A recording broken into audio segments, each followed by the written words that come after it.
Everyone. मुझे लगता है एक टॉपिक आता है ना अपना, स्पेक्यूलेटिव डिमांड फॉर मनी। ये आपका सी इंटर में भी है और बाकी भी it's a general economics topic. तो स्पेक्यूलेटिव डिमांड फॉर मनी काफ़ी ज़्यादा कंफ्यूजिंग होता है, लेकिन आज इस वीडियो के बाद ये बिल्कुल भी कंफ्यूजिंग नहीं होगा। सबसे पहली बात तो इस थ्योरी को पढ़ते हुए याद रखें कि ये थ्योरी कीन्स लेके आए थे। एक्चुअली किसी भी इकोनॉमी में जनरली 3 वजह से पैसे को डिमांड की जाती है, पैसे की मांग की जाती है। आज मैं एक रैशनल एक आम इंसान हूँ, एक रैशनल इंसान हूँ, तो मेरे को पता पैसा क्यों चाहिए। क्योंकि मुझे शॉपिंग करनी है, मुझे अच्छे रेस्टोरेंट में खाना खाना है, मुझे आईफोन खरीदना है, मुझे मूवीज़ देखनी है, मुझे बड़े बड़े होटल्स में स्टे करना है, मुझे पूरी दुनिया घूमनी है। यानी कि I want to spend money on some transactions. इसलिए भाई आई नीड मनी। इसलिए मैं अपना पैसा किसी ऐसी जगह में नहीं फंसाऊंगी जिसमें बहुत बड़े बड़े लॉक इन पीरियड्स होते हैं। ऑब्वियसली फंसाऊंगी, कुछ परसेंटेज, कुछ proportion of money lock in periods में मतलब ऐसी ऐसी इन्वेस्टमेंट्स में भी डालूंगी जिसमें आसानी से पैसा ना निकाला जा सके, वरना हम तो सब कुछ ही खर्चा कर दें। बट कुछ परसेंटेज ऑफ मनी हमें ट्रांजैक्शन पर्पसेस के लिए रखना पड़ता है। हमें सुपरमार्केट जाना है, हमें आसपास की जनरल स्टोर से सामान लेना है, हमें स्टेशनरी से सामान लेना है। What are all these are transactions that you need to commit, and for that you need money. So one of the motive for which you demand money is transaction motive. Next is precautionary motive. अरे भाई, कभी भी कोई भी medical expense हो सकते हैं, कोई अनसर्टेनिटी हो सकती है, कुछ अनहोनी हो सकती है। You always need to have money. I have listened my parents many a times and I think the same would have happened with you all, कि आपके पेरेंट्स बोलते होंगे कि भाई इतना पैसा घर में रखते हैं ना, कभी कुछ भी हो सकता है, कभी कोई भी मेडिकल अनसर्टेनिटी आ सकती है। क्योंकि पता द थिंग इज़ कि इवन आपके बैंक में भी पैसा पड़ा है ना, हालांकि बैंक के सेविंग्स अकाउंट में पड़ा पैसा भी is also liquid money, but it is accessible only when you have an ATM and withdraw hard cash, और you have some internet connection and you pay through UPI। But कहीं ना कहीं ATM हमेशा accessible नहीं भी होता है। I am not saying कि नहीं होता है, but not always it is possible. कभी इसमें हो सकते हैं।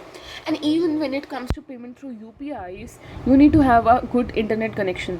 तो कहीं ना कहीं अगर हम बात करें तो हार्ड कैश सब लोग घर में रखना पसंद करते हैं, not just because of transaction, precautionary purposes also, and that means कोई uncertainty ना हो जाए। Now people also demand money for speculation purposes. Now what are these speculation purposes? Means any attractive investment opportunity. यानी कि I feel कि भाई इस security में पैसा लगाते हैं and I would make a lot of money.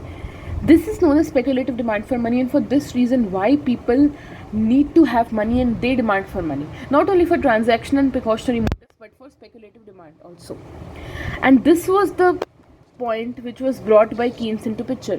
ये जो ट्रांजैक्शनरी मोटिव है, प्रिकॉशनरी मोटिव है, this was already brought by the classical thinkers, by the new classical thinkers, but when Keynes came, Keynes brought this concept of speculative demand for money. और इस concept में, इस theory में अभी आपको limited रूप से सिर्फ एक वर्ड पे फोकस करना है, वो है बॉन्ड। आप मान के चलो कि आपको पैसा बॉन्ड में ही लगाना है और बाकी किसी भी सिक्योरिटी में पैसा नहीं लगाना है। होता क्या है यहाँ पे ना, हम लोग बहुत ज़्यादा थ्योरेटिकली पढ़ते हैं कि when market interest rate is high, value of bond goes down. I hope you have और you can say price of bond. This statement if you would have heard, it sounds a bit confusing कि market rate बढ़ रहा है तो bond की value क्यों घट रही है, भाई क्या मतलब है। And similarly if market rate of interest is low, then bond ka price goes high. Now why so?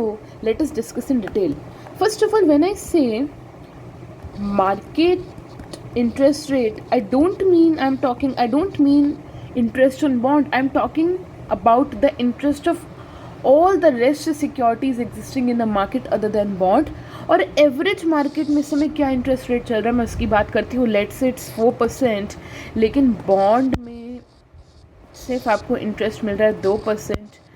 आपको ये इंस्ट्रक्शन है कि खरीदोगे तो बॉन्ड ही खरीदोगे, वरना कुछ नहीं खरीदोगे। तो ऐसी सिचुएशन में आपको जब बॉन्ड ही खरीदने की इजाज़त है, ठीक है, ये एक अजम्पशन है, आपको बॉन्ड ही खरीदने की इजाज़त है, बाकी आप सिक्योरिटी से भी नहीं खरीद रहे, बट यहाँ का इंटरेस्ट कंपेयर करो, ऑब्वियसली आप बॉन्ड में पैसा मत लगाएं। इसका रीज़न सबसे बड़ा पता क्या है? इसका रीज़न सबसे बड़ा ये है कि बाकी जनता या जनरली मार्केट में ये बिहेवियर होगा कि सब लोग ना इस समय इन सिक्योरिटीज़ में पैसा लगाने को भागेंगे, क्योंकि यहाँ पे इंटरेस्ट रेट ज़्यादा है। तो इस सिक्योरिटी की डिमांड बढ़ेगी, प्राइस बढ़ेगा, वहाँ पे सब कुछ होगा। लेकिन बेचारा बॉन्ड, क्योंकि उसका प्राइस इतना कम है ना, ये टोटली इग्नोर हो जाएगा, डिमांड इसकी होगी नहीं, मार्केट में सप्लाई बहुत होगी, तो ये जो इशूअर ऑफ बॉन्ड होगा ये चिंतित हो जाएगा और उसको प्राइस कम करने पड़ेंगे। और आप अगर आज गलती से ये बॉन्ड खरीद लेते हैं और फ्यूचर में आप तो फंस जाएंगे, क्योंकि ये तो वही बात होगी कि आपने 100 रुपये का बॉन्ड खरीदा और फ्यूचर में ये जाके 80 रुपये का हो गया। ऐसे में इंटरेस्ट रेट 2% हो 1% हो कोई फ़र्क नहीं पड़ता, अटैक इधर ही आ जाता है। तो what I am trying to tell is that कि आज अगर बॉन्ड का रेट कम है इंटरेस्ट का, तो पक्का डिमांड इसकी होगी नहीं, सप्लाई बहुत हो जाएगी, जो इसका इशूअर होगा वो परेशान होके इस बॉन्ड का रेट गिरा देगा, इस बॉन्ड का वैल्यू पूरा का पूरा वैल्यू गिरा देगा। और कहीं अगर आपने आज बॉन्ड खरीद लिया होता ना और आप फ्यूचर में देखते तो आप फंस जाते, क्योंकि आपको बहुत हैवी कैपिटल लॉसेस हो सकते थे। इसलिए बोलते हैं कि ऐसे सिनेरियो में अपनी स्पेक्यूलेटिव डिमांड ऑफ मनी, यानी कि आपने जो भी ये सब पैसा हाथ में रख रखा है ना, आपने पैसा जितना भी हाथ में रखा हुआ है, ये ऐसी अट्रैक्टिव इन्वेस्टमेंट अपॉर्चुनिटी के लिए आप अभी अपने हाथ में ही पैसा रखे रहेंगे, यानी कि speculative demand for money will decrease. मतलब बेसिकली आप पैसा यूज़ ना करें ये वाले प्रोपोजिशन में, आप उस पैसा को हाथ में ऐसे ही रखे रहेंगे, अपनी demand to invest in such attractive investment schemes को कम कर दें और हाथ में बस पैसा ऐसे ही रखने दें। आपका हाथ है और आपने इसमें नोटों की गड्डी ऐसे ही रखी हुई है, आप इसमें कुछ नहीं कर रहे। अब आपको समझ में आया कि when market interest rate is high, why the value और the price of bond decreases, and as a result why the speculative demand for money decreases. I think I should not repeat this because I have already explained in great details.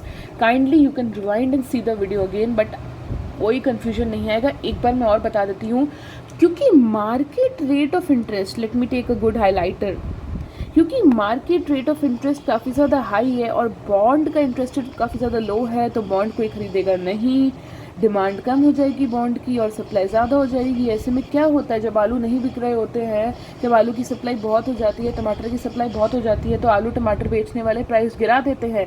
तो bond वाले ने भी जब price गिरा दिया, तो सोचो तुम अगर आज की डेट में बॉन्ड खरीद भी लेते तुम, क्योंकि बहुत लोग मार्केट नहीं समझते। आप तो आज इकोनॉमिक्स के स्टूडेंट है, CA के, CS के, फाइनेंस के स्टूडेंट है, you are able to understand.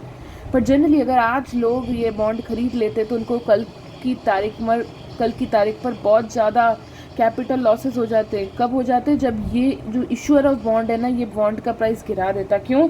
वो तो चाहता है कि लोग मेरे से बॉन्ड खरीद लें, वो इसलिए प्राइस गिरा रहा है। लेकिन बेचारों ने जो पहले से बॉन्ड खरीद रखा है, उनको तो हो गया ना अच्छा खासा कैपिटल लॉस, क्योंकि वैल्यू ऑफ बॉन्ड गिर गया। इस वजह से आज की सिचुएशन में जब इस बॉन्ड का इंटरेस्ट रेट कम है, लोगों को सजेस्ट किया जाता है कि भाई जो तुम्हारे अंदर चुल मची है ना पैसा डिमांड करने की, कि भाई हम इसमें लगाएंगे, अट्रैक्टिव इन्वेस्टमेंट अपॉर्चुनिटी में लगाएंगे, तो प्लीज़ अपनी उस डिमांड को, अपनी उस चुल को अभी ज़ीरो रखें। यानी कि your speculative demand for money, that means your interest, your wish to invest in such alternative, your wish to interest in such investment alternative should decrease. तभी बोला जाता है when market rate of interest is high, value of bond decreases as well as the speculative demand for money decreases. क्योंकि भाई अभी सही time नहीं है पैसा लगाने का मार्केट में, क्योंकि अभी हम बेसिकली फोकस करें बॉन्ड की खरीदा बेची पे, हम बाकी मार्केट सिक्योरिटीज़ के बारे में बात नहीं कर रहे हैं, ठीक है। तो यही आपको समझना है, when market interest rate is high, value of bond decreases and your speculative demand for money should also decrease, ठीक है। यानी कि हाथ में जो भी पैसा आपने अभी तक रख रखा था कि मैं ऐसे इन्वेस्टमेंट अपॉर्चुनिटी या इन्वेस्टमेंट ऑल्टरनेटिव में लगाऊंगी, उसको हाथ में ही रखे रहने दें। अभी समय बुरा है, अच्छा समय आएगा। So this was the crux. थोड़ा सा वीडियो बड़ा हो गया, but this is really really needed because this things become very confusing one day before the paper. So I recommend you, highly recommend you to share with your friends if you really feel that I have put in efforts and have made the concept clear. अब चलते हैं. अब आज खुशी का दिन आया है. बॉन्ड का इंटरेस्ट रेट आज हम देख रहे हैं आसमान छू रहा है 7%, और बाकी मार्केट में एवरेज रेट ऑफ इंटरेस्ट 5% चल रहा है. भाई ज़्यादा सोचने का ही नहीं है. जब हमें इजाज़त ही थी कि बॉन्ड ही खरीदना है, बॉन्ड ही बेचना है, तो आज तो हमें कोई नहीं रोक सकता. इंटरेस्ट रेट बहुत ज़्यादा आई है. सारा पैसा जितना भी तुमने स्पेकुलेटिव डिमांड ऑफ मनी के नाम पे पैसा इकट्ठा कर रखा था, सारा का सारा पैसा आज लगा दो, बॉन्ड खरीद लो. मैं बताऊँ क्यों? 2 रीज़न है. इंटरेस्ट रेट बहुत बढ़िया है, और क्योंकि इंटरेस्ट रेट बहुत ज़्यादा बढ़िया है ना, पूरा मार्केट आने वाला है एकदम फ्लड की तरह, इस बॉन्ड को ख़रीदने वाला है. इतनी ज़बरदस्त डिमांड होने वाली है. और आपको पता है जब आलूओं की डिमांड बढ़ जाती है, जब 2 आलू होते हैं और ख़रीदने वाले 100 होते हैं ना, तो फिर एक आलू भी 50,000 का बिकने लग जाता है. यही सिचुएशन है. बॉन्ड का इंटरेस्ट रेट बहुत ज़्यादा है, इस वजह से तो तुम लगाओ ही इसमें पैसा. But because interest rate is really high, the whole market would flood like anything, and they would be wanting to purchase this bond. यानी कि डिमांड इतना ज़्यादा. और आपको पता है प्राइस फॉलोज डिमांड. अगर बहुत ज़्यादा डिमांड हो गया है तो प्राइस अपने आप इंक्रीज़ हो जाएगा. तो आप सोचो आपको कितना फ़ायदा होगा. हो सकता है आज आपने 100 में बॉन्ड खरीदा होगा, भाई मैं तो 7% इंटरेस्ट रेट कमाऊँगी, यानी कि कितना हो सकता है, ज़्यादा से ज़्यादा 7 रुपये साल का. लेकिन भाई इसका इतना ज़बरदस्त डिमांड हुई ना मार्केट में कि कल परसों तक ही इसका भाई जो प्राइस है ना बॉन्ड का, वो 150 पहुंच गया. अब तुम क्या ही 7 रुपये के लिए वेट करोगी, तुम तो एकदम इसको बेच के निकल जाओगी कि भाई 2 दिन में या 1 दिन में 50 रुपये का फ़ायदा. और सोचो तुमने ऐसे एक नहीं हज़ारों बॉन्ड्स खरीदे थे. फॉर एग्जांपल 1000 बॉन्ड्स खरीदे थे तो तुम्हें आज 50,000 का फ़ायदा हो गया. यही तो है स्टॉक मार्केट्स, कैपिटल मार्केट्स. तो यहाँ पे आपको कितना बढ़िया कैपिटल गेन हुआ है. और आपने इस केस में क्या किया, बॉन्ड में पैसा लगाया, यानी कि आपने अपने हाथ में पैसा नहीं रखा. यानी कि your speculative demand for money should increase. Your speculative demand for money should increase, यानी कि your wish to invest in such alternative investment should increase. यानी कि अपने हाथ में जितना भी पैसा रखा हुआ है, कैपेसिटी बढ़ाओ, अपना इच्छा बढ़ाओ, डिमांड बढ़ाओ और सारे पैसे को यूज़ कर दो. इसलिए इसको कहते हैं increase. Don't get confusion what is this decrease and increase. जब आपने हाथ में पैसा एज इट इज़ रखे रहने देना है, मतलब अपनी डिमांड को डिक्रीज़ कर दो भाई, कुछ मत करो. जब आपने बोला कि स्पेकुलेटिव डिमांड को मैं इंक्रीज़ करना चाहती हूँ, यानी कि अपने हाथ में पैसा मत रखें और फटाफट उस पैसे को खर्चें, यानी कि अपनी डिमांड को इंक्रीज़ करें उस पैसे को खर्चने की. तो ये वाला सेकंड वाला पॉइंट जल्दी से रिवाइज करते हैं. जब बॉन्ड का इंटरेस्ट रेट हाई है, जब बॉन्ड का इंटरेस्ट हाई है, और यहाँ फिर आप ये भी बोल सकते हो कि जब मार्केट में बाकी इंटरेस्ट रेट कम है ना, तो आपका बॉन्ड का प्राइस बढ़ेगा. यानी कि ऐसे समझे, जब मार्केट में इंटरेस्ट रेट काफ़ी ज़्यादा कम है, इट मीन्स बॉन्ड में इंटरेस्ट रेट काफ़ी ज़्यादा हाई है, तो डिमांड ऑब्वियसली हाई होगी, तो प्राइस तो हाई जाना ही है, यानी कि वैल्यू ऑफ बॉन्ड तो इंक्रीज़ होना ही है. और ऐसे केस में speculative demand for money increase. अब अपने हाथ में हार्ड कैश रखने का कोई मतलब नहीं है, क्योंकि हाँ, जो तब से आप स्पेकुलेशन कर रहे थे ना, अब फाइनली अट्रैक्टिव इन्वेस्टमेंट ऑल्टरनेटिव और अपॉर्चुनिटी आपके सामने आई है, जो कि चाहती है कि अब आप जेब से अपना पैसा निकालें जो आपने स्पेकुलेशन के नाम पे रखा था और उसे इन्वेस्ट करें. तभी बोलते हैं speculative demand for money increases your demand to spend money, your demand to use money in that attractive investment alternative increases. I hope I was more than clear and had put in all efforts to make this thing clear. This is a very important concept and आपको clarity होना चाहिए कि ये बोलना क्या चाह रहा है. ठीक है, एक बार बस लास्ट टाइम मेरा मन नहीं भर रहा है इस वीडियो को छोड़ने का, जस्ट बिकॉज क्योंकि मुझे पता है कि काफ़ी ज़्यादा इंटरेस्टिंग और कंफ्यूजिंग हो जाता है अगर आप नहीं समझे तो. अगर आपका बॉन्ड का प्राइस ज़्यादा है, यानी कि ऑब्वियसली मार्केट में कहीं ना कहीं रेट ऑफ इंटरेस्ट कम है, तो ऐसे केस में आपका वैल्यू ऑफ बॉन्ड इंक्रीज़ होगा, स्पेकुलेटिव डिमांड फॉर मनी भी इंक्रीज़ होगा. ठीक है, ये वैल्यू इंक्रीज़ पता क्यों हो रहा है? ये इसके रेट के कम होने की वजह से नहीं हो रहा है. बॉन्ड का इंटरेस्ट रेट ज़्यादा है ना, तो लोग पीछे पड़ गए एकदम हाथ धो के, तो बस डिमांड बढ़ती है तो वैल्यू बढ़ जाती है चीज़ों की. अच्छा, अगर आपका मार्केट में पूरा इंटरेस्ट रेट काफ़ी ज़्यादा हाई जा रहा है, मतलब कहीं ना कहीं आपका बॉन्ड का इंटरेस्ट रेट काफ़ी ज़्यादा लो है, तो मान के चलो कि वैल्यू ऑफ बॉन्ड भी लो होगी। वैल्यू ऑफ बॉन्ड लो इसलिए होगी क्योंकि ये कोई खरीदेगा नहीं, सप्लाई बढ़ जाएगा, ये तो इशूअर बॉन्ड का प्राइस को रिड्यूस कर देगा। ऐसे केस में जब आपको पता है कि आपको बॉन्ड में ही इन्वेस्टमेंट करना है, यानी कि बेसिकली हम ये मान के चल रहे हैं कि अभी हम बॉन्ड में इन्वेस्टमेंट की बात करें तो यहाँ पे आप बॉन्ड में प्लीज़ इन्वेस्ट मत कीजिए, अपनी स्पेकुलेटिव डिमांड फॉर मनी को डिक्रीज़ कर दीजिए। I hope that video was really nice, and if you please, अगर आपको ऐसे बहुत अच्छी तरीके से प्रॉपर कंसेप्ट क्लियर वाली वीडियोस चाहिए, then do like the video, please share with your friends, क्योंकि मैं यहाँ पे कोई फालतू बात कोई कुछ फैंसी नहीं बता रही हूँ, बहुत टॉपिक रिलेटेड है, आपका पढ़ाई रिलेटेड है, टाइम वेस्ट नहीं होगा। अभी हमने पूरा 15 मिनट समथिंग स्पेंड किए हैं, बहुत ज़्यादा फ्रूटफुल रहेंगे, वर्दी रहेंगे। 5 मार्क्स का क्वेश्चन भी सी एंटर में आ जाता है, then it could be a game changer for your whole result. Okay, so please मेरा चैनल का नाम है the Educhat show, and this is what I am doing, I am talking with you. हम लोग सिंपल बात कर रहे हैं पढ़ाई से related. It's the Educhat show.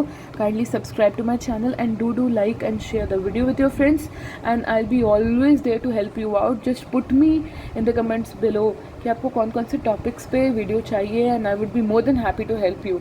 And basically I am mainly making videos on accounts and economics, और business studies की बात की जाए तो वो हो जाता है। उसके बाद I have a deep interest when it comes to stock markets, GST में आपको कुछ जानना है प्लीज़ डू टेल मी। तो ऐसे हम लोग डिस्कशंस करते रहेंगे, अपने कंसेप्ट्स क्लियर करते रहेंगे, एंड अपने करियर्स को सक्सेसफुल करते रहेंगे।